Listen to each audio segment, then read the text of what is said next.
예, 안녕하세요.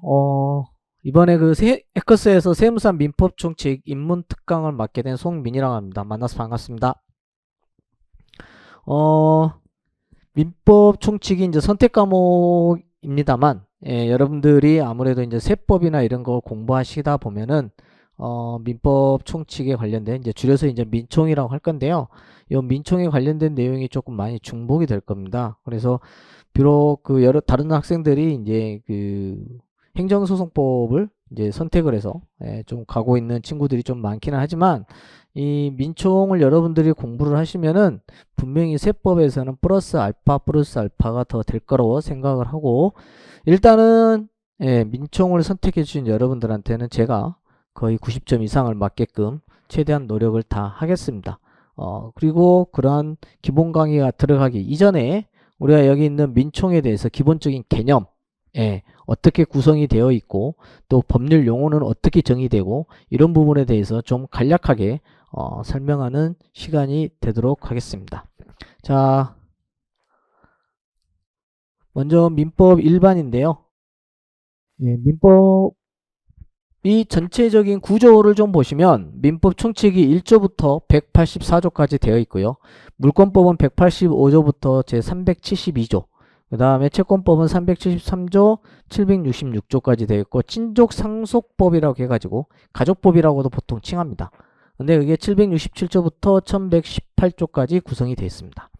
그런데 우리가 봐야 될 부분은 지금 1조부터 184조까지만 보면 되는데 아무래도 민법 총칙이다 보니까 여기 나와 있는 물권법이나 채권법이나 친족상속법에서 나오는 내용들이 여기 있는 민총에 조금은 반영이 돼서 공부를 해야 됩니다. 좀 그런 부분이 어려운 부분이 좀 있죠. 하지만은 여기 있는 깊이 나오는 게 아니라 간단하게 해서 용어 자체가 나오는 거기 때문에 충분히 해결할 수가 있다. 이렇게 보시면 되겠습니다. 그래서 우리가 배워야 될 거는 1조부터 184조까지라는 것만 정리하면 되겠습니다. 그 다음에 여러분들이 가장 많이 보게 될 용어, 그 중에서도 지금에 나오는 채무불이행에 의한 손해배상 청구권, 그 다음에 불법행위에 의한 부당이득 반환 청구권, 그 다음에 불법행위에 의한 손해배상 청구권, 그 다음에 물권적 청구권이라는 얘기가 굉장히 많이 나올 겁니다. 그런데 여기 있는 채무불이행에 의한 손해배상 청구권은 채권법에서 주로 이제 많이 논의하고요. 여기 있는 부당이득 반환 청구권도 마찬가지입니다. 그 다음에 불법에 의한 손해배상 청구권도 마찬가지고 여기 있는 물권적 청구권 같은 경우는 물권법에서 논하는데 우리가 같이 또 봐야 되는 부분입니다. 여기서 청구권이라고 그랬죠. 청구권이라는 것은 타인에게 나 아닌 다른 사람에게 상대방에게 어떠한 이행을 요구할 수 있는 권리가 바로 청구권입니다. 일종의 거의 채권이죠. 채권이라고 보시면 되고 여기 나와 있는 물권적 청구권은 이제 좀 약간 좀 다릅니다. 물론 청구권이라고 되어 있지만은 이거는 채권이라기보다 물권입니다. 물권. 이제 그런 부분이 좀 차이가 있는데 자 보시면은 채무불이행에 의한 손해배상 청구권 이렇게 나와 있는데 먼저 보시면은 390조에서 채무자가 채무의 내용에 쫓은 이행을 하지 아니한 때에는 채권자는 손해배상을 청구할 수 있다. 그러나 채무자의 고의나 과실 없이 이행할 수 없게 된 때는 그러하지 아니하다. 라고 되어 있는데 이걸로 직접적으로 시험 문제는 나오진 않습니다. 그냥 채무불이행과 손해배상 청구권, 즉 채무불이행에 의한 손해배상 청구권을 갖다가 얘기하는 겁니다. 간단하게 예를 들자면 6월 15일까지 변제 기한이에요. 돈 갚는 날짜예요. 그런데 변제를 하지 못해요. 6월 15일까지 돈을 갚는 날짜인데 변제를 하지 못한다. 그러면 뭐가 발생하느냐? 채무 불이행이 발생을 하는 겁니다. 즉 가위라는 사람이 을이라는 사람 채권자가 있고 여기는 을이라는 채무자가 있을 때 6월 10일까지 돈 갚아라 했는데 돈은 못 갚아요. 그러면은 채무 불이행이라는 손해배상 청구권이 발생한다. 이건 어렵지 않죠. 여러분들이 뭐 약속을 해가지고 그걸 이행을 하지 않으면은 손해배상을 해야 된다는 거 기본 개념은 있겠죠. 그래서 그 내용을 갖다가 얘기한 거다 이렇게 보시면 되고요. 그 다음에 부당이득 반환 청구권, 이게 지금은 조금 여러분한테 어렵게 다가갈 수 있다는 거 저도 압니다. 근데 이제 그렇구나 라고는 정도만 보시면 돼요. 이 용어가 계속 반복되기 때문에 그렇게 보시면 됩니다. 여기 있는 부당이득 반환 청구권이라는 것은 기본적으로 법률상 원인 없이 이득을 취득한 자에게 그 이행을 갖다가 청구한다라고 보시면 됩니다. 예를 들어서 갑과 을 사이에서 매매 계약을 했어요. 그래서 이제 우리가 물건을 파는 사람을 뭐라고 하냐? 매도인이라고 합니다. 매도인.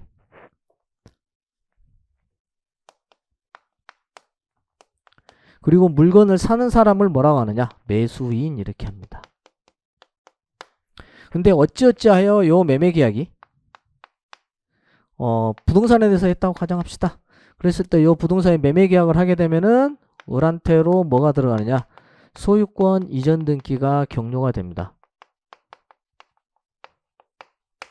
그럼 매수인은 여기에다 뭘 줘야 되겠어요? 매매 대금을 줘야 되겠죠. 그래서 매매 대금을 갖다 가지게 됩니다. 매매 계약이 이루어지면은 그에 대한 효과로서. 그랬을 때 여기 있는 매도인과 매수인 사이에서 매매 계약이 유효하면은 문제가 되지 않는데, 근데 만약에 무효가 됐다. 네, 처음부터 어떤 법률 관계가 없는 걸로 바뀌었다라고 한다면 여기에서 매수인은 자신이 받았던 소유권 이전 등기를 매도인한테 넘겨줘야 되고, 여기 있는 매매 대금은 매수인한테 반환해줘야 됩니다. 예. 요 관계가 뭐라고 하냐면은 원상회복 이렇게 얘기해요. 원래 있던 대로 되돌려라 라고 하는 게 원상회복 의무가 발생하고, 그렇지 않을 경우에는 이게 바로 부당이득 반환을 갖다가 청구할 수가 있습니다. 부당이득 반환 청구권을. 즉 뭐냐? 매매 계약이 무효가 됐기 때문에 요 매수인은 여기 있는 소유권 이전 등기를 해서 등기를 격려를 통해서 이 사람이 소유권을 가질 수는 없어요. 다시 되돌려줘야 된단 말이에요. 이것 보고 법률상 원인 없이 이득을 취득하고 있다라고 이렇게 얘기하는 거예요. 예. 개념만 보시면 돼요. 개념. 예. 그래서 보시면 법률상 원인 없이 타인의 재산 또는 노무로 인하여 이익을 얻었죠. 그래서 타인에게 손해를 가하는 자는 그 이익을 갖다가 반환해야 된다라고 하는 게 바로 여기 있는 부당이득 반환 청구권 이렇게 얘기를 하는 겁니다. 용어만 아시면 돼요. 용어만. 예, 조금 처음부터 너무 하드하게 가는 것 같아서 좀 걱정되긴 하지만 괜찮습니다. 예. 이 용어만 알면 되니까. 그 다음에 불법에 의한 손해배상 청구권입니다. 고의 또는 과실로 인하여 타인에게 손해를 가한 자는 거기에 대한 손해배상을 할 수가 있다. 뭐 다른 건 아니죠. 예, 갑과 을 사이에서 교통사고가 발생했어요. 갑이 가해자예요. 을이 피의자예요. 그러면 뭐를 해야 돼요? 예, 교통사고가 났기 때문에 병원비 같은 거 줘야 되겠죠. 그래서 고의 또는 교통사고는 대부분의 과실이죠. 과실로 인하여 손해가 발생했을 경우, 예, 물론 여기에 위법이라는 것도 좀 들어갑니다. 위법성도 들어가고. 그래서 손해가 발생했을 경우 여기에 대해서 손해배상을 갖다가 청구할 수 있는 걸, 이것 보고, 예, 불법에 의한 손해배상 청구권 이렇게 얘기를 하는 거죠. 그냥 개념만 보시면 돼요. 불법에 의한 손해배상 청구권이 있다. 이렇게만 보시면 되고, 그 다음에 물권적 청구권이라는 게 나옵니다. 갑이라는 사람이 토지 소유자예요. 근데 내 땅에 어떤 이상한 놈이 와가지고 여기에다가 건물을 딱 짓습니다. 무단으로 건축을 해요. 그러면 여기 있는 내 땅을 이용할 수 있어요? 없어요? 없죠. 그럼 어떻게 해야 돼요? 갑은 여기 있는 을이라는 사람한테 너 나가 이렇게 해야 되겠죠. 그렇잖아요. 내 땅을 갖다가 딴 사람이 와서 무단으로 이용하고 있다. 그러면 그거 가만히 놔둬야 돼요? 아니죠. 너 나가 이렇게 할 수가 있는 거죠. 그래서 뭐예요? 건물을 짓고 있다? 철거 청구를 할 수가 있는 거죠. 이 말을 다른 말로 얘기하자면은 나의 소유권, 나의 토지에 대해서 방해를 하고 있는 거잖아요. 요 건물 자체가 방해를 하고 있잖아요. 그래서 요걸 갖다가 방해를 제거하는 걸 갖다가 방해배제 청구권 이렇게 해요. 예. 그래서 철거 청구를 하게 되죠. 그래서 여기 있는 갑이 토지 소유자가 여기 있는 을이라는 건물 소유자한테 너 나가면서 방해배제 청구권을 갖다가 행사할 수가 있게 되는 겁니다. 또 하나는 이 건물이 철거됨으로써 뭐가 발생해요? 여기 있는 다 때려 부시면 여기 있는 토지에 대해서 되돌려달라 라고 하면서 갑이 을에게 토지에 대해서 예, 반환 청구권을 갖다가 행사할 수가 있게 되는 겁니다.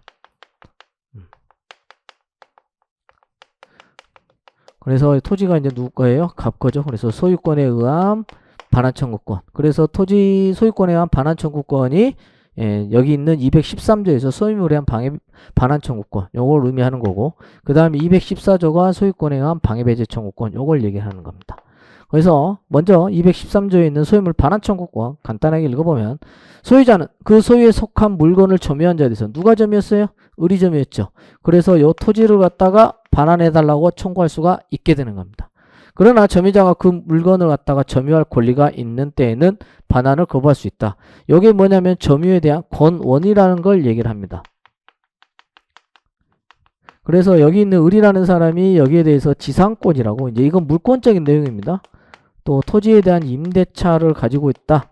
그래서 여기가 임대인, 여기가 임차인인 경우에는 예, 그딴 점유권이 있는 경우에는 그때는 반환 청구하면 안 되겠죠. 예, 그런 경우 하나가 있고, 그 다음에 방해제거 방해 예방 청구권이 있는데, 소유자는 소유권을 방해하는 자에 대해서 여기 있는 예, 을이라는 사람이 무단으로 건축하기 때문에 철거해달라, 좀 나쁜 말로 얘기하면 너 꺼져, 이렇게 할 수가 있는 거죠. 그게 바로 방해제거를 청구할 수가 있고, 소유권을 방해할 염려 있는 행위를 하는 자에 대해서 염려, 아직은 발생을 하지 않았죠. 근데 앞으로 발생할 염려가 있다는 거죠.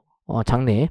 그때는 그 자에 대해서는 예방이나 손해배상의 담보를 갖다가 청구할 수 있다라고 하는데, 그 내용이 뭐냐면, 여기 있는 땅이 있는데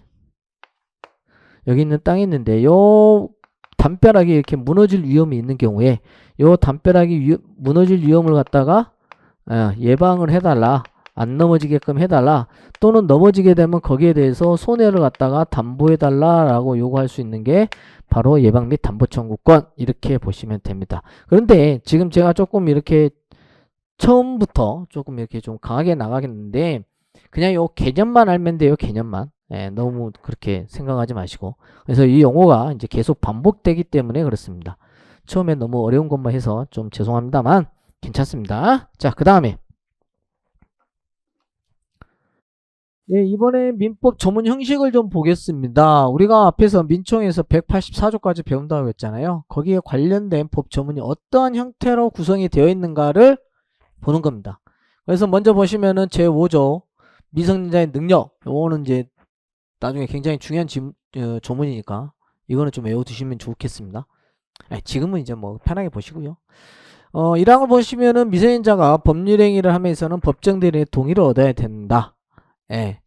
미성년자는 사회적 약자잖아요. 그래서 법정 대리인의 법정 대리인의 보호가 필요하기 때문에 기본적으로 법정 대리인의 동의를 얻어야 됩니다. 그러나 권리만을 얻거나 의무만을 면하는 행위는 그러하지 아니하다라고 돼 있을 때 요 구조를 갖다가 얘기하는 겁니다.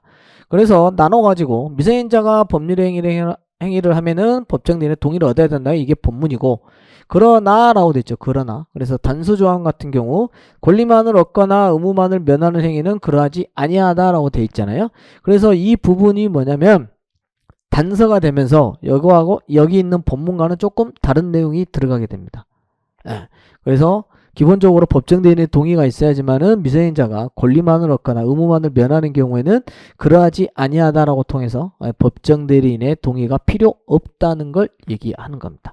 그래서 본문과 단서 이런 게 되어 있다, 이렇게 보시면 되고, 그 다음에 1문과 2문입니다. 법 조문이 하나항, 지금 여기 나와 있는 1 있잖아요. 여기는 15조 1항 이렇게 돼 있는데, 이 1항에는 두 개의 문장이 있는데, 이 두 개의 문장이 앞에서 봤던 것처럼 법문과 단서를 갖다가 구별하는 게 아니라 그냥 대등하게 나열되어 있는 걸 얘기를 하는 겁니다. 그랬을 때 이걸 나눠 가지고 1문과 2문 이렇게 구분을 하게 되는 겁니다.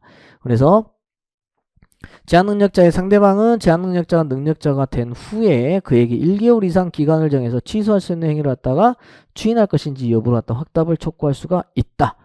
그리고 능력자가 된 사람이 그 기간 내 확답을 발송하지 아니하면, 즉 발하지 아니하면 그 행위를 추인한 것으로 본다 할 때 첫 번째가 1문이 되는 거고 두 번째가 2문이 되는 겁니다. 특별한 내용은 없습니다. 그냥 문장에 우리가 법 조문을 자주 보게 되는데 그 문법 조문 형식이 과연 어떻게 되어 있는가를 갖다가 얘기하는 거니까 그렇게 보시고, 그 다음부터는 이제 법률 용어의 정리입니다. 여기 이제 이걸로 이제 직접적으로 시험 문제에 나오지는 않아요. 예, 좀 가볍게 이게 문장을 교과서를 읽다 보면 여기에 나오면 준용한다, 유치 적용한다 뭐 이런 게 좀 나오거든요. 특히 판례 준용, 유치 적용 이렇게 좀 나옵니다. 보시면 준용 이미 규정되어 있는 내용과 동일한 내용입니다. 동일한 내용을 다른 곳에서 다시 규정하는 경우는 그게 반복이 되면은 법 조문이 엄청 길어져요. 그래서 반복하지 않고 이미 규정되어 있는 내용을 갖다가 동일하게 적용시켜 버립니다. 대표적인 케이스가 채무불이행한 손해배상 청구권, 손해배상의 범위. 그래서 범위라는 게 여기서는 뭐 통상손해, 그 다음에 특별손해 이렇게 이제 손해의 범위가 좀 나눠지는데 여기에 관련된 부분을 불법행위한 손해배상 청구권에도 적용을 한다라는 그 내용입니다. 그래서 준용한다. 그래서 불법행위한 손해배상의 범위에 관해서 이걸 준용을 하게 되는 것이죠. 또한 여기 있는 방법도 마찬가지로 준용을 하게 됩니다. 손해배상 방법에는 기본적으로 금전배상 원칙입니다. 영어는 상식이니까 좀 알아두세요. 우리나라는 기본적으로 손해가 발생하면은 그 원물을 갖다가 되돌려줘야 되는 게 아니라 금전배상의 원칙입니다. 금전배상. 돈으로 주는 거죠. 나쁘게 말하면 돈으로 모든 걸 다 해결하려고 하는 거죠. 근데 이게 어떻게 보면은 뭐예요? 법률관계를 해결하는데 가장 편해요. 돈으로 해결해버리면. 물론 이제 우리가 흔히 말하는 뭐 그림이라든가, 그 뭉크의 절규 같은 그런 그림과 손해 나면 이제 난리가 나죠. 그걸 갖다 원상 복구하는 게 오히려 더 중요한 의미일 수도 있지만 우리는 기본적으로 돈으로 갖다가 모든 걸 해결한다 이렇게 생각하시면 됩니다. 그리고 이제 뭐 원물을 반환할 수 있다. 예를 들면은 맥주를 갖다가 주문했는데 맥주가 오다가 터졌어요. 그래가지고 맥주가 이제 다 흘러내리니까 새로운 거 갖다 주세요. 이런 것도 가능해요. 이런 것도 새 걸로 다시 갖다 주라. 뭐 이렇게도 가능을 하게 되는 것이죠.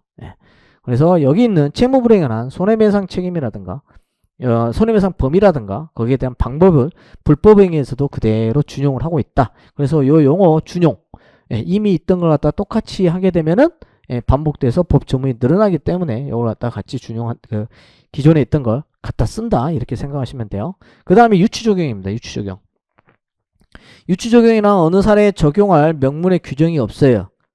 이건 없는 경우에 이거는 있죠. 있으니까 갖다 쓰니까 이걸 준용이라고 그러고 없어요.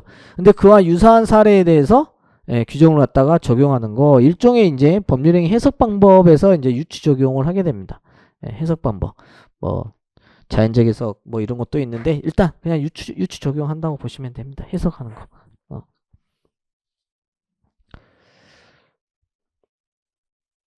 그럼 예를 하나 들어줄까요? 갑이라는 사람이 원래는 을이라는 사람한테 송금을 해야 돼요. 돈을 보내야 돼요. 그런데 잘못해가지고 병이라는 사람한테 송금을 했어요. 돈을 보냈어요.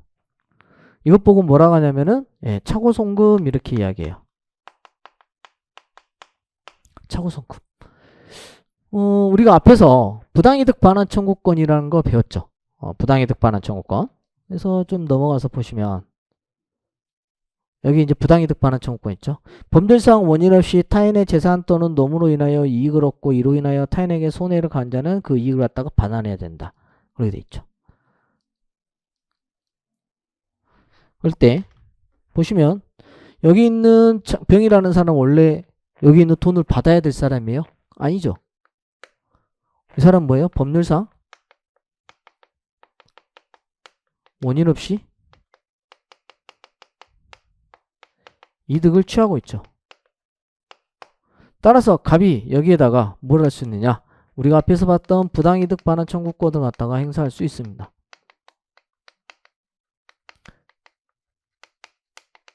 그렇잖아요. 병이라는 사람 아무도 상관없는 사람인데 원래 의뢰한테 가야 될 거 병한테 갔기 때문에. 그래서 이 부당이득 반환 청구권을 행사를 해야 되는데 여기 있는 차고송금으로 차고송금에 관해서 이와 같은 부당이득 반환 청구권이라는 걸 법조문이 없어요. 그러니까 이걸 갖다가 부당이득 반환 청구권에 이걸 갖다 있는 걸 갖다 유치 적용. 어느 사례에 적용할 명문의 규정이 없어요. 즉 여기 있는 차고송금에 관한 부당이득 반환 청구권에는 규정이 없다니까요. 그래서 기존에 있던 741조의 부당이득 반환 청구권을 여기 가지고 와가지고 적용을 한다. 이렇게 생각하시면 돼요. 유치 적용. 여기서는 개념만 보시면 돼요. 개념만 유치 적용. 개념.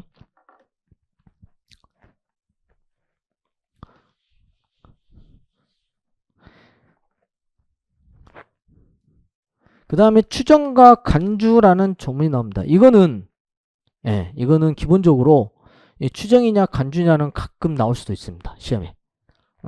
추정은 사실관계나 법률관계가 불분명한 경우 일단 존재하는 것으로 인정을 해요.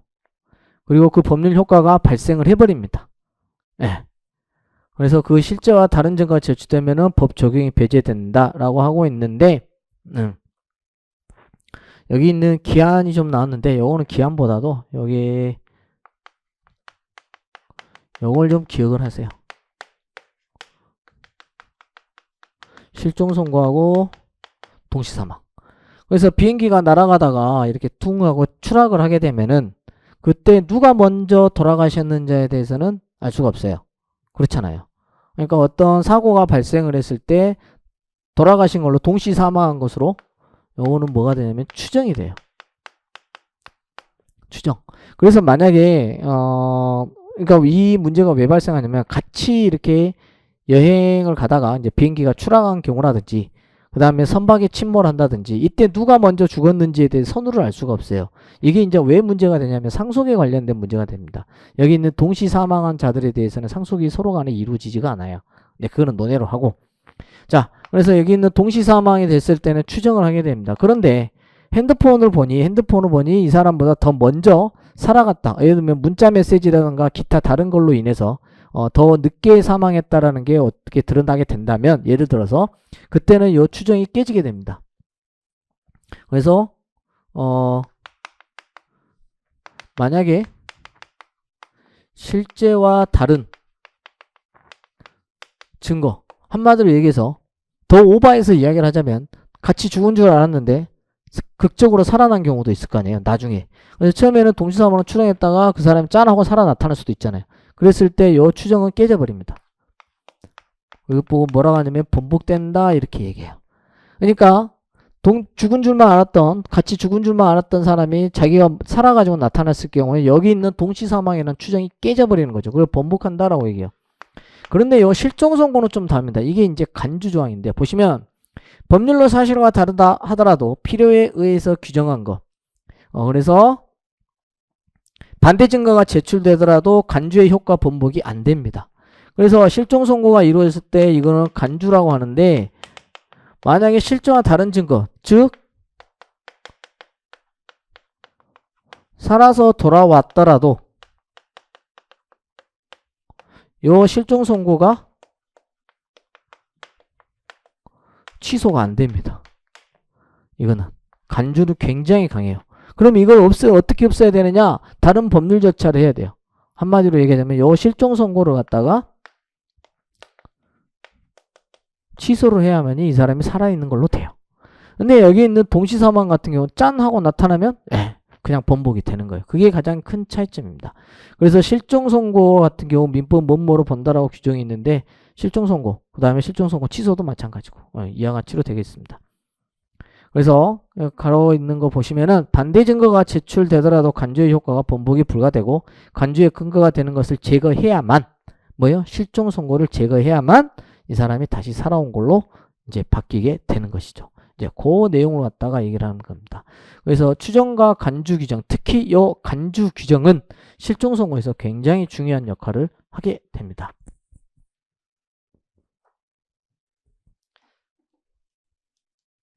그 다음에 나오는 게 우리가 이제 대항하지 못한다 라는 부분이 좀 나옵니다. 대항하지 못한다.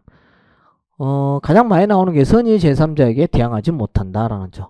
그래서 민법의 108조에 가면 통정의 표시가 있습니다.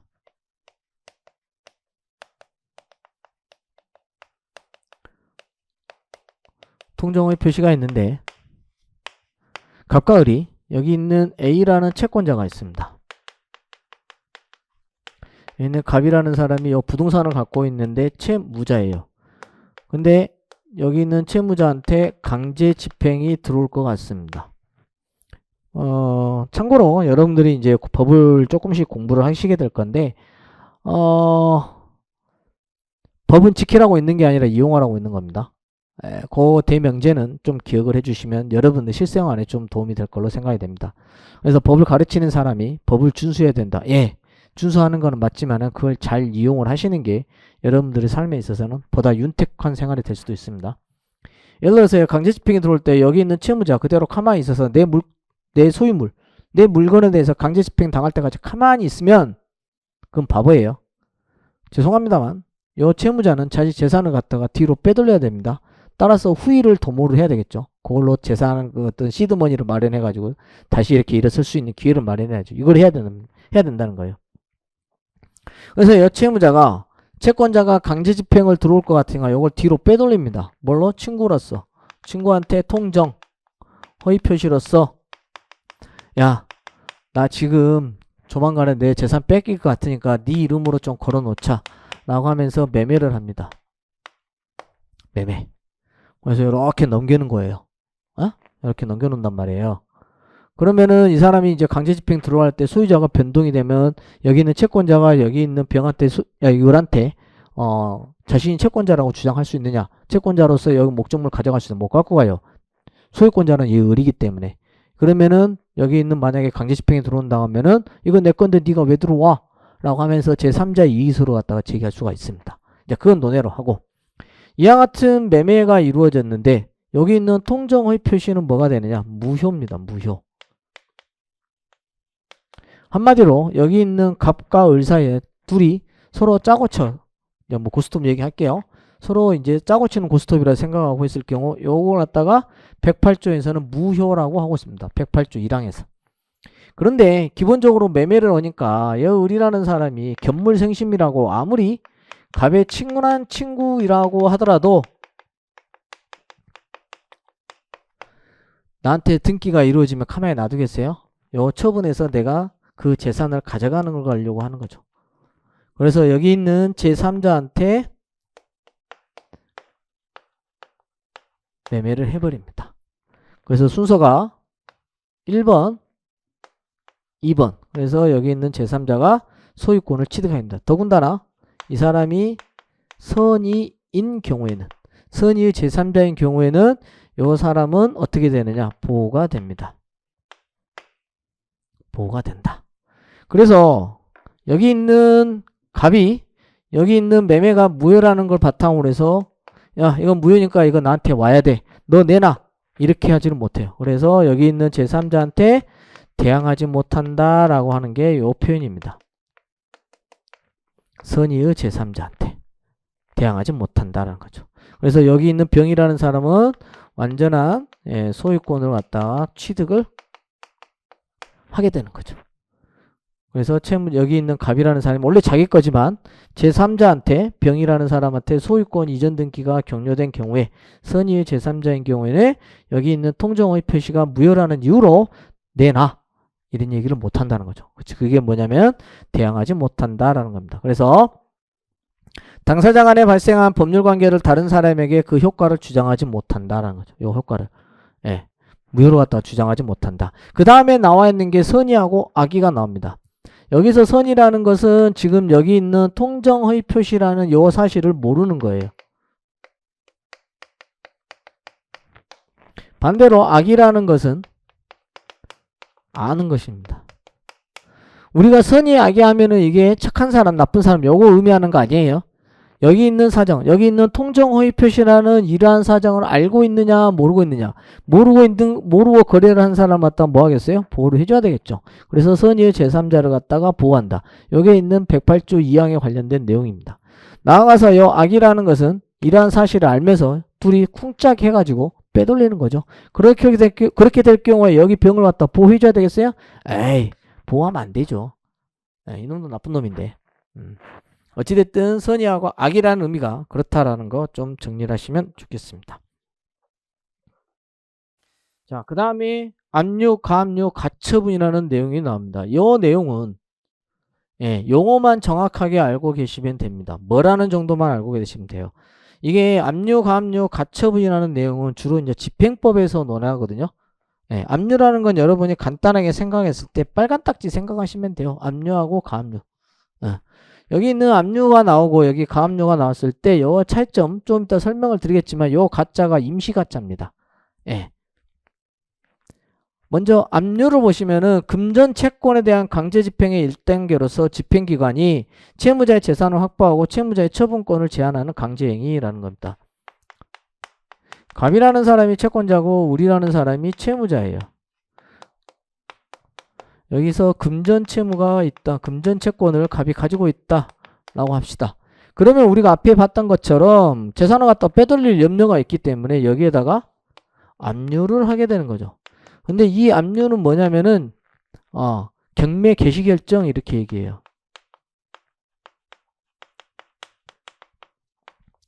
너 돈 못 갚았지? 내가 6월 15일까지 돈 갚으라 했잖아. 근데 못 갚았잖아. 그래서 요 물건을 갖다가 경매로 들어가 버리는 것 갖다가 경매 개시 결정이라는 게 그게 바로 압류입니다. 이 압류라는 거 한자는 뭐냐면 누를 앞자에다 머무를 유자예요. 이 사람이 다른 사람에 있는 뭐 병이라한테 이런 거 처분을 갖다가 못 합니다. 딴 데로 뭐 처분을 못 해요. 그리고 여기에 딴 데 처분을 한다 하더라도 여기 있는 채권자가 압류를 통해서 우선권을 갖게 됩니다. 예, 그거 갖다 얘기하는 거고 그냥 압류는 이렇다라는 정도만 알면 돼요.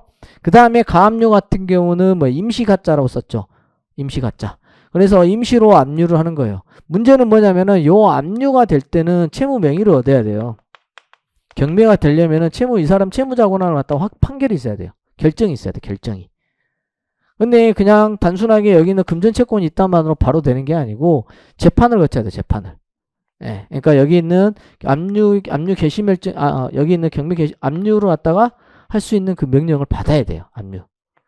근데 여기 있는 가압류는 뭐냐면은 금전채권이나 금전을 환산할 수 있는 채권에 대해서 장래에 실시할 강제 집행이 불능이 되거나 여기 압류 통해 가지고 경매로 들어갈 수 있는 그게 좀 부족한 거죠. 그러니까 여기는 뭐냐면 얘가 지금 압류가 되어 있지 않는 상황이에요. 압류가 되어 있지 않는 상황이기 때문에 얘 재산을 갖다가 빼돌리려고 해요. 그럴 때 앞서 말씀드린 압류는 재판이나 이런 정식 절차를 거쳐야 되는데 이거는 임시보존 절차예요. 임시보존 절차. 따라서 여기는 요건이 좀 완화가 돼요. 그래서 내가 채권자라는 것만 입증을 하게 되면은 여기에 대해서 가압류를 갖다가 바로 걸어버려요. 법원에서 요것만 보고 판단해버려요. 그냥. 예. 그래서 금전을 환산할 수 있는 채권에 대해서 장래 실시할 강제 집행이 불능이 되거나 현재에 곤란할 염려가 있는 경우에 미리 채무자의 현재의 재산을 갖다 동결시키는 걸 갖다 얘기하는 겁니다. 그래서 여기를 동결시키는 건 똑같아요. 근데 요 가압류는 요건이 좀 완화되어 있기 때문에 빨리 할 수가 있고 여기 있는 압류는 시간이 좀 걸립니다. 단순하게 이야기해서. 그래서 여기 있는 가압류를 많이 해주죠. 더군다나 여기 있는 채권자의 이야기를 좀 주로 많이 듣고 이제 해버리는 거죠. 근데 가압류에서 경매로 넘어가려면 이때는 다시 채무명의라는 또 재판 절차를 거쳐야 돼요. 하나는 더 거쳐야 돼요. 이게 빠져있는 상황에서 가압류가 허용이 되는 거예요. 그러니까 이거는 뭐예요? 얘가 재산 갖고 날아가려고 그 회유로 도망가려고 하니까 빨리 집행을 하려고 하는 거죠. 빨리. 예. 이게 가압류다. 그래서 압류하고 가압류는 거의 동일한 건데 단지 가압류는 바로 여기서 경매가 못 들어가고 압류는 바로 경매가 들어갈 수 있다는 그 차이점만 알고 계시면 됩니다. 네. 이건 이제 법무사님들이 하시는 거고. 네. 자, 그 다음에 가처분입니다. 요 가처분은 기본적으로 두 가지가 있습니다. 여기 나와 있는 것처럼 가처분은 민사소송에서 본안소송의 결과가 나올 때까지 시간이 걸릴 경우에 긴급한 상황에서 권리나 법률상의 지위를 갖다가 임시로 보호하기 위해서 법원이 내리는 임시적인 조치. 그래서 권리나 법률상의 지위. 그래서 갑과 을 사이에서 첫 번째 매매를 했는데 매매계약하면 보통 부동산 같은 경우는 계약금, 중도금, 잔금을 치르게 됩니다. 근데 얘한테 계약금을 주고 어느 정도 했는데 얘가 딴 데다 팔아버릴 생각을 하고 있는 거죠. 그러니까 여기 있는 부동산에 대해서 여기 있는 갑이 매도인, 여기 있는 매수인인 경우에 여기 있는 매수인이 여기다가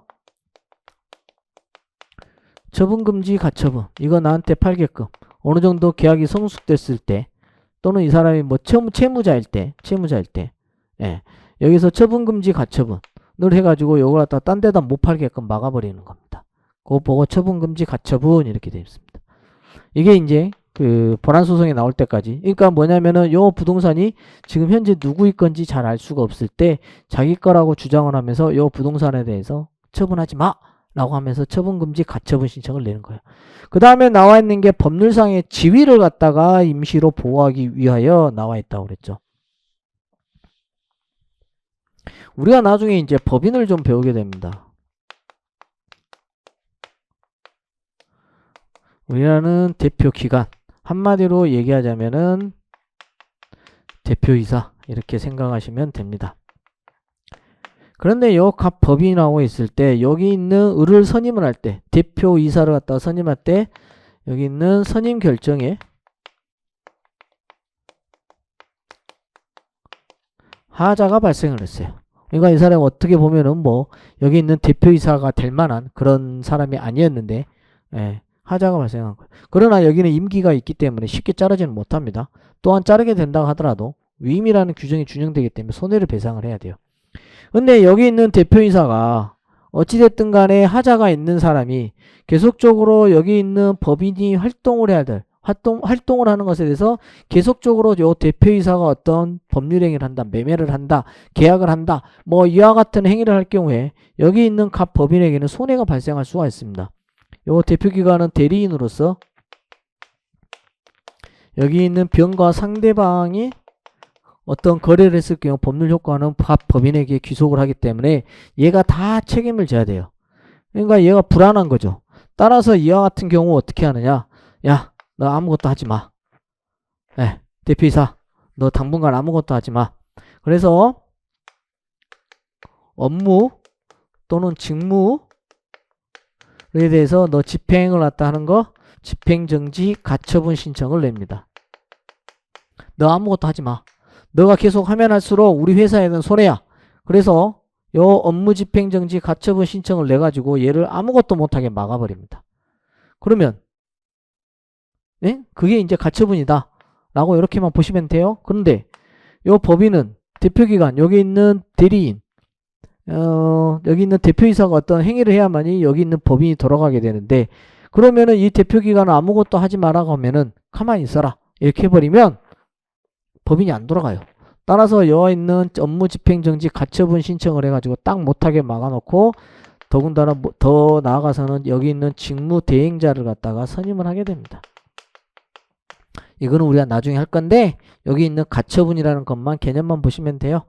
그래서 어떤 물건에 대해서 소유권이 누구 건지 알 수 없는 상황에서 그 사람이 자기 명의로 되어 있다는 이유로 딴 데에다 팔아버리는 경우, 그거 못하게끔 하는 처분금지 가처분이 있고, 그 다음에 업무, 여기 같은 여기 있는 대표이사가 여기 있는 각 법인에서 법인에 대하여 해를 끼칠 그러한 우려가 있다라고 한다면은 너 아무것도 하지 마 라고 하면서 업무 집행정지 가처분 신청을 내가지고 못하게 하는, 그게 바로 가처분이다 이렇게 보시면 됩니다. 좀 어렵죠? 근데 용어가 뭐라는 정도만 보시면 돼요. 우리 시험에서는 압류냐 가압류냐 가처분이냐 이걸 갖다가 물어보는 경우는 없습니다. 물론 이제 우리가 108조에 가면은 뭐 요 압류나 가압류는 요거는 소멸시효 중단 사유로서도 이제 작용을 하게 되는데 그때 가서 또 한번 얘기를 드릴 겁니다. 그 다음에 좀 어려운 내용이 나옵니다. 전부명령하고 추심명령. 그래서 전부명령, 청구력, 급부보유력, 강제력 이렇게 되어 있는데, 갑이라는 채권자가 있고 을이라는 채무자가 있어요. 여기에 A라는 채권이 있습니다. 여기 있는 채권은 기본적으로 요 세 가지 권리를 갖습니다. 청구력, 그 다음에 급부보유력, 그 다음에 강제력, 요 세 가지 권능이 있습니다. 요 권능. 그래서 갑이 을한테 야 돈 갚어, 이게 바로 청구력이에요. 채무의 이행을 갖다가 청구할 수 있는 능력, 그래서 이것 보고 청구력 이렇게 얘기를 하는 겁니다. 그 다음에 채무자는 뭐를 하느냐, 여기서 채권자한테 돈 갚을 수 있죠. 그러면 이 채권자는 뭐가 있느냐, 급부보유력, 채무자가 이행한 의무를 갖다가 받을 수 있는 능력, 요것 보고 급부보유력 이렇게 얘기합니다. 그래서 채무자의 급부가 있는 경우 이를 수령하고 적법하게 보유하는 효력이다 이렇게 보시면 됩니다. 그 다음에 강제력은 채권이 청구력에 의해서 실현되지 않을 경우 채무자가 임의로 이행하지 않은 경우에 채권 실현을 보장하기 위한 거 뭐예요? 경미 신청해버리는 거예요. 그래서 여기 있는 세 가지 권리가 있는데 요 A 채권을 만약에 병이라는 사람이 전부 명령을 받았다라고 한다면 요 세 가지 권리가 그대로 다 넘어옵니다. 한마디로 채권이 완전히 넘어와요. 여기 있는 세 가지가. 그런데 만약에 여기 있는 A 채권이 부실 채권이다 라고 한다면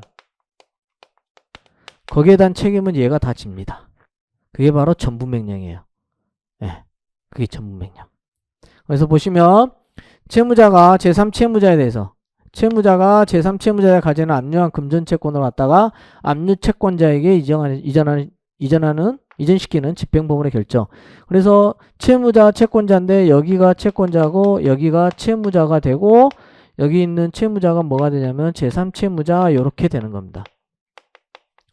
그래서 이 채권을 갖다가 자신의 채권자, 갑의 채권자인 병한테 넘겨버리는 걸 갖다가 얘기하는데 이때 전부 명령을 받았다라고 하면은 청구력, 급부부여력, 강제력이 같이 다 넘어가게 돼요. 그러게 되는데 만약에 부실채권이다. 요 A 채권 부실채권이다 하면 요 책임은 병이 다 지게 됩니다. 이제 여기서 추심 명령이 나옵니다. 추심 명령은 여기에서 뭐만 가지고 오느냐?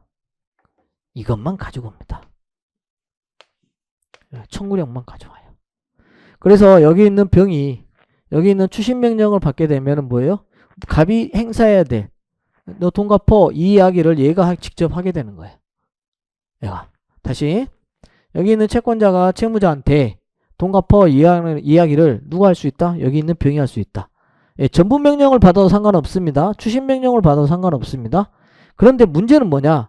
만약에 이게 부실채권이다.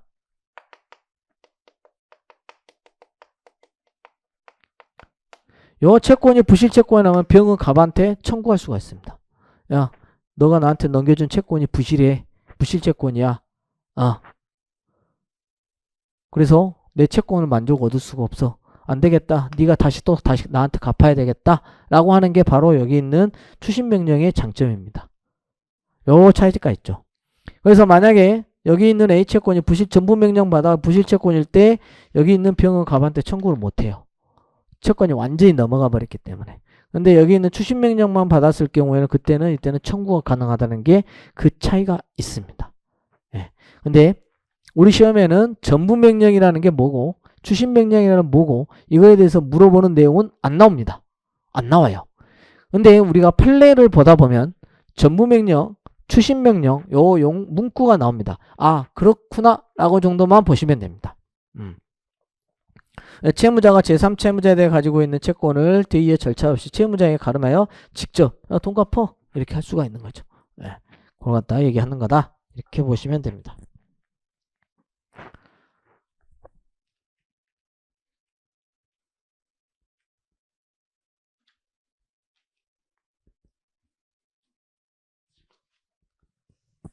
자, 그 다음에는 이제 법률관계와 권리. 법률관계와 권리를 좀 살펴보도록 하겠습니다. 처음에 나오는 게 이제 법률관계. 말 그대로 법에 의해서 규율되는 생활관계를 갖다가 법률관계 이렇게 보시면 됩니다. 그 다음에 나와 있는 게 호의관계가 나와 있는데 이 호의관계는 법적으로 구속받으려는 의사 없이 행하여진 생활관계. 여기 있는 법에 의해 규율되는 생활관계는 이제 아시겠죠? 호의관계는 뭐냐면 여러분들이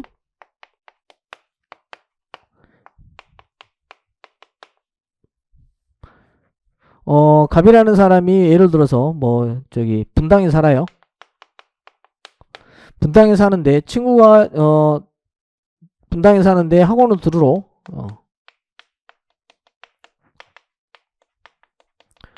해커스 학원에 수업을 들으러 강남으로 오게 됩니다. 근데 을도 분당에 살아요. 그래서 나도 얘도 학원을 가니까 여기 있는 갑이 차를 가지고 가면서 을도 태워주는 걸 갖다가 호의관계 이렇게 얘기하는 겁니다. 그냥 친구니까 태워줄 수 있잖아요. 그래서 요 호의관계가 나오는데 요 호의관계를 베풀었다고 해서 물론 우리 유명한 대사가 있죠. 호의가 계속되면 권리인 줄 안다고. 부당거래라는 영화에서 나오지만 이런 호의를 베풀었을 때 얘가 만약에 우연찮게 여자친구 만난다고 나 오늘 약속 깰게 하면서 나간다 하더라도 을이라는 사람은 갑한테 손해배상을 갖다가 청구하지 못합니다. 왜? 법률관계가 아니기 때문에. 즉 그걸 다른 말로 얘기하면 법적 구속력이 없어요. 법적 구속력이. 그래서 이러한 호의관계가 발생했을 때 너 약속 안 지켰으니까 너 손해배상 내 이렇게는 못한다라는 거죠. 대신에 뭐가 있냐면 이 사람들이 차를 타고 가다가 사고가 발생을 하면 사고가 발생하면 그때는 법률관계로 전환이 됩니다. 그래서 보시면 기본적으로 호의관계는 법적으로 구속받으려는 의사 없이 행하여진 생활관계로서 법적 구속력이 발생하지 않으므로 상대방에 대한 급부청구권이 발생하지도 않고 채무불이한 손해배상 청구권도 발생하지 않습니다. 그래서 대표적인 예가 이게 나오고 만약에 사고가 났다 그러면 그때 법률관계로 바뀌게 되는 겁니다. 그래서 이 법률관계, 호의관계 그냥 개념만 보시면 됩니다. 그 다음에 권리의 의의하고 구별 개념에서 먼저 의의가 나왔는데 권리라는 것은 권리 주체가 일정한 이익을 향해 하도록 법이 인정하는 힘 나와있죠. 그래서 좀 뒤로 한번 좀 넘어가다 보면 여기 있는 권리의 주체가 나오거든요. 권리 주체가 갖는 게 바로 권리가 여기 나와 있는 것처럼 권리가 기속되고 그 이익을 누리는 주체이기 때문에 이 권리를 갖다가 가지는 것 갖다가 얘기하는 겁니다. 주체가 가는 거죠. 그래서 권리 주체가 일정한 이익을 갖다가 향유하도록 법이 인정하는 힘을 권리. 그런데 이러한 권리하고 조금 구별돼야 될 내용들이 있습니다. 권한입니다. 권한이란 타인을 위하여 그에게 일정한 법률 효과를 갖다가 발생케 하는 행위를 할 수 있는 법률상의 지위, 자격. 그래서 우리가 이사의 대표권 받죠. 법인인 경우에 그때 이사가 대표권을 가지고 대표 기관으로서 행위를 하게 되는 걸 갖다가 아닙니다. 이사의 대표권이 권한이 있는 거죠. 대리인의 대리권도 있는데 오늘 우리가 나중에 뒤에서 대리 파트가 잠깐 언급을 하기 때문에 그때 보시면 되고요. 그 다음에 권리의 내용을 이루는 개개의 법률상의 힘을 갖다가 뭐라고 하냐? 권능이라고 합니다. 권능. 자, 보세요. 갑이라는 사람이 여기 있는 X라는 부동산에 대해 소유권자입니다. 이 부동산의 소유권자라고 하면은 여기 있는 부동산에 대해서 여기 소유권자는 어떠한 권능을 갖게 되느냐라고 하는 거죠. 이건 내 거죠. 내 거니까 사용할 수 있죠. 사용할 수가 있죠. 그 다음에 이 부동산을 사용도 하지만 남한테 빌려줄 수도 있죠. 그래서 뭘 받아요? 임대료를 받을 수가 있죠. 건물주. 건물주 같은 경우. 내 부동산을 갖다가 다른 사람한테 넘겨서 그걸 갖다가 사용을 하고 거기에 대해서 뭐예요? 이익이 나오면 그 임대료를 받을 수가 있는 거죠. 그래서 요 수익을 갖다가 할 수가 있어요. 그 다음에 요 부동산이 땅값이 올랐네. 요 부동산 가격 올랐네. 그러면 뭐 할 수 있어요? 처분을 할 수가 있죠. 그래서 처분. 그래서 사용 수익 처분에 대한 여기 있는 걸 능력을 갖다가 권능 이렇게 얘기합니다. 권리의 내용을 이루는 개개의 법률상의 힘. 그래서 소유권자는 사용 수익 처분 권능이 있다. 보통 이렇게 얘기합니다. 그래서 요 개념만 보시면 돼요. 그 다음에 권원입니다. 권원. 예를 들어 보시면 돼요. 타인의 토지에 건물을 짓기 위해서는 그 토지를 사용할 수 있는 권원, 지상권 또는 임차권이 필요하다. 우리가 앞에서 봤던 부당이득 반환 청구권이라든가 물권적 청구권을 좀 보셨잖아요. 거기에서 갑이라는 사람이 토지 소유권자예요.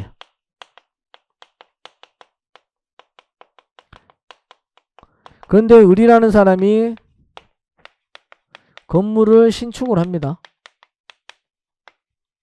을이라는 사람이 건물 신축을 해요. 그랬을 때 앞에서 우리가 봤던 것처럼 이 사람이 여기에 대해서 지상권이라든가 임차권이 가지고 있으면 좋은데 만약에 이게 없다라고 한다면 갑 토지 소유권자는 을 건물 소유자한테 뭐래요? 너 건물 없애. 철거해. 그리고 내 토지 내놔. 이와 같은 걸 할 수가 있죠. 방해배제 청구권 나아가서는 소유권에 의한 반환 청구권까지 행사할 수가 있단 말입니다. 그런데 요 을이 갑과 을 사이에서 여기 있는 지상권이라는 물권적 계약을 갖다가 맺었거나 여기 있는 토지에 대한 임차권으로서 채권 계약을 맺었을 경우에는 갑은 을에게 여기에 대해서 철거 청구나 이런 걸 못합니다. 철거라든가 반환 청구를 할 수가 없어요. 왜? 이 사람은 지상권이라는 것에 대해서 권원이 있기 때문에 이 토지를 갖다가 뭐 할 수 있다? 이용할 수 있는 권한이 있는 거예요. 그래서 보시면 일정한 법률상 또는 사실상 행위를 정당화하는, 그래서 내가 이 건물을 갖다 신축해서 이 건물을 이용할 수 있는, 즉 뭐예요? 요 땅을 이용을 해서 요 땅. 그래서 그와 같은 원인, 근거가 바로 권원 이렇게 얘기합니다. 권원. 그래서 그 개념만 알고 계시면 됩니다. 개념만. 그 다음에 권리의 주체 보시면 권리가 기속되고 그 이익을 누리는 주체. 예, 개념만 좀 보시고 그 다음에 능력이 유형이 나오는데 권리 능력입니다. 권리와 주체가 될 수 있는 지위 또는 자격으로 어떠한 권리를 가질 수 있고 의무를 부담할 수 있는 추상적인 자격. 그래서 우리는 민법상 권리 주체를 자연인과 법인 이렇게 두 가지로 좀 구분을 하고 있습니다. 그래서 좀 간단하게 요거 갖다가 정리를 하면은 우리는 기본적으로 인 이렇게 구성이 되어 있는데 요걸 크게 자연인하고 법인하고 나누어지게 됩니다. 권리 주체가 기본적으로 크게. 근데 요 법인은 또 두 가지로 나누어집니다. 영리법인하고 비영리법인으로 이렇게 나누어집니다. 요 영리는 뭐예요? 이윤 플러스 분배. 영리라는 의미는 이윤만 추구하는 걸 갖다가 영리라고 하지 않습니다. 분배까지 이루어져야 됩니다. 그래서 여기 있는 영리법인의 대표적으로 뭐예요? 삼성전자. 즉 회사를 갖다가 얘기를 합니다. 그런데 우리는 이 영리법인에 대해서 회사법을 적용을 하기 때문에 여기는 특별법인 상법이 적용됩니다. 상법이 여기에 대해서 회사법이 적용된다. 그런데 비영리법인 같은 경우에는 뭐냐? 비영리 안일비자죠. 영리를 추구하지 않습니다. 그런데 이유는 해요. 근데 뭐를 안 하냐? 분배를 안 하죠. 여러분 영리라는 게 분배라는 게 구성원에게 분배를 하는 걸 얘기하는 건데 우리가 이제 주주총회 같은 게 하잖아요. 연말 되면은 뭐를 해요? 배당잔치를 하잖아요. 배당. 그래서 이번에는 배당금을 얼마 줄 것인가 하면서 촉각을 간두세우죠. 그래서 요 삼성전자가 배당금을 많이 주느냐 적게 주느냐를 갖다가 그것도 하나의 뉴스거리로 나오기도 하잖아요. 그래서 얘가 분배까지 이루어지는데 여기 있는 비영리법인은 분배를 못해요. 그래서 비영리법인 이렇게 얘기합니다. 비영리법인. 그러면 여기 있는 비영리법인에는 크게 두 가지로 나누어지는데 뭘로 나누어지느냐? 여기 있는 비영리법인은 기본적으로 재단법인하고 사단법인 이렇게 크게 두 가지로 나누어집니다. 여기 있는 재단법인은 기본적으로 재산을 출연을 해가지고 재산을 출연해서 법인을 만드는 거예요. 대표적인 게 뭐냐면 학교입니다. 학교. 그 다음에 병원 같은 경우. 이거 같은 경우가 재단법인이 되고 사단법인 같은 경우는 대표적으로 뭐가 있냐면은 대한체육회.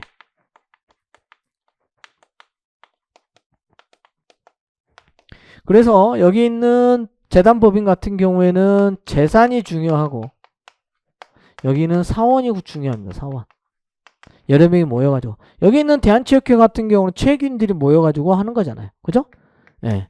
그래서 보시면 영리법인 받고 그 다음에 비영리법인 사단법인 같은 경우 사원단체 그 다음에 재산의 법인격 부여 이렇게 되어 있는데 그래서 우리가 시험 공부를 하게 된다면 출제 범위가 어떻게 되냐 이렇게 나옵니다. 이렇게 요 영리법인 안 나오고 이렇게 나옵니다. 이렇게 여기만 공부하면 됩니다. 그런데 기본적으로 여기 있는 법인은 뭘 해야 되느냐 등기가 필요합니다. 등기. 우리가 엄마 뱃속에서 태어나자마자 권리 능력을 갖잖아요. 출생신고를 해야만이 이가 태어난 게 아니잖아요. 그러는 건 그와 좀 달리 법인 같은 경우는 법으로 만들어진 인이기 때문에 여기 있는 등기를 해서 출생신고와 같은 걸 해야 됩니다. 그런데 이러한 등기가 없는 경우가 있어요. 그것 보고 뭐라고 하냐면은 비법인 사단 이렇게 되게요. 비법인 사단 재단을 얘기하는데 재단은 우리 시험에서 잘 안 나와요. 그러니까 이런 건 또 빼버리죠. 우리는 시험 나올 것만 해야 되니까. 그래서 요 비법인 사단 하면은 이게 교회하고 종중이 됩니다. 교회는 여러분들이 말씀 안 들어도 잘 알고 종중은 뭐예요? 여러분들 김해 김씨성을 하고 있으면 김씨종과 그게 바로 종중이에요. 그게 바로 종중. 그래서 이런 게 권리 주체가 있고 이러한 권리 주체가 갖는 게 이제 권리 능력 이렇게 보시면 됩니다. 그래서 권리 주체가 될 수 있는 지위 또는 자격으로 어떠한 권리를 가질 수 있고 의무를 부담해서 추상적인 자격을 얘기하는 거고 요 의사 능력은 어디에만 있었겠어요? 자연인한테만 좀 있는 거죠. 자신의 행위에 대한 의미의 결과를 갖다가 이해할 수 있는 정신 능력이 있는데 우리가 이제 의사 무능력자라고 봅니다. 없을 무자죠. 능력이 없어요. 뭐가 없어요? 의사 능력이 없는 사람을 얘기해요. 한마디로 얘기하자면 맛이 간 사람을 얘기합니다. 그래서 어린아이라든가 정신병자라든가 만취자 이런 사람들은 만취자 개 되면은 사람같이 보질 않잖아요. 그래서 그러한 법률행위는 무효가 되고 판단은 그냥 가볍게 보세요. 의사능력의 유무는 구체적 법률행위에 관해서 개별적으로 판단을 하게 됩니다. 그래서 성년자 나이 많았다 그러니까 20살 19살 이상만 되더라도 이 사람이 술 먹고 꽐라가 되면 뭐가 돼요? 만취자 되잖아요. 그리고 이게 좀 정신이 좀 부족해서 우리 사회에서 좀 도움이 필요하신 분들도 계시잖아요. 나이 그 좀 성년자라 하더라도. 그 다음에 보시면은 행위능력이라는 게 나옵니다. 행위능력. 여기 있는 자연인을 갖다가 우리가 일반적으로 19살가 되면 이제 성년자가 되는 건데 우리가 말하는 요 자연인 같은 경우에도 기본적으로 어린아이나 그 다음에 성년자가 되기 전까지 태아가 있고 미성년자가 있고 이런 사람들은 좀 보호해줘야 될 필요성이 있는 거죠. 그 다음에 피성년 후견인이라는 게 있습니다. 그 다음에 피한정 후견인이 있습니다. 그 다음에 피특정 후견인이 있습니다. 우리가 이제 그 자연인을 갖다가 공부를 할 때 요 순서대로 이제 공부를 하게 됩니다. 여기 있는 태아 같은 경우는 엄마 뱃속에 있는 거기 때문에 여러분들이 잘 아실 거고 그 다음에 미성년자는 말 그대로 성년이 아직 안 된 자를 갖다가 얘기하는 거죠. 19세 이하를 갖다가 얘기하는 거죠. 그 다음에 여기 있는 피성년 후견인 같은 경우는 사물을 처리할 능력이 지속적으로 결여되어 있는 사람을 갖다 얘기하는 거고 그냥 사물을 처리할 수 없는 자를 갖다가 얘기하는 겁니다. 그래서 이 사람들은 뭐가 되느냐 기본적으로 능력이 제한돼요. 그래서 제한 능력자 이렇게 얘기하는 겁니다. 그래서 이 사람들은 법정 대리인이라는 게 존재를 해요. 미성년자 같은 경우는 기본적으로 친권자가 대리인이 되는 거, 법정 대리인이 되는 거고 여기 있는 피성년 후견인, 피한정 후견인 같은 경우는 요 후견인, 성년 후견인, 한정 후견인이 법정 대리인이 돼서 이 사람들을 갖다가 보호를 하게 됩니다. 그래서 도움이 필요한 능력이 좀 제한된다. 그래서 제한 능력. 그래서 이제 기본적으로 여기 있는 사람들은 이제 취소권이 이제 발생을 하게 됩니다. 그건 우리가 나중에 볼 거고. 그래서 민법은 제한능력자에서 취소할 수 있는 법률행위로 규정을 하고 이거는 우리가 의사 무능력자 같은 경우는 구체적 개별적으로 판단을 하지만은 획일적으로 판단합니다. 그래서 요건이 딱 정해져 있는 거죠. 그걸 얘기를 하는 겁니다. 그래서 요 행위능력 이렇게 보시고 그 다음에 나와 있는 게 이제 책임능력이 나옵니다. 그러니까 그 어린 아이들이 유치원이나 이런 데 막 싸울 수도 있잖아요. 티격태격 했을 때 거기에 대해서 때렸다고 해서 그 아이에게 불법행위 책임을 물을 수 있느냐라고 했을 때 꼭 그렇지는 않죠. 그게 바로 책임능력입니다. 책임능력. 그래서 불법행위 책임을 변식할 수 있는 지능이나 인식능력. 그래서 우리는 판례가 보통 어떻게 보냐면 11살부터 13살까지 어떤 경우에는 11살까지 해서 나이를 낮추는 경우가 있고 어떤 경우에는 13살까지 좀 늘리는 경우도 있고 그거는 케이스 바이 케이스로 하는데 어찌됐든 불법행위 책임에 대해서 변식할 수 있는 지능이나 인식 능력을 얘기를 하는 겁니다. 그래서 책임 무능력자 그러니까 어린아이 같은 경우 불법행위나 채무불이행 책임을 갖다 부담하지 않는다 이렇게 정리하시면 되겠습니다. 잠깐 쉬었다가 이제 권리후 변동 넘어가도록 하겠습니다.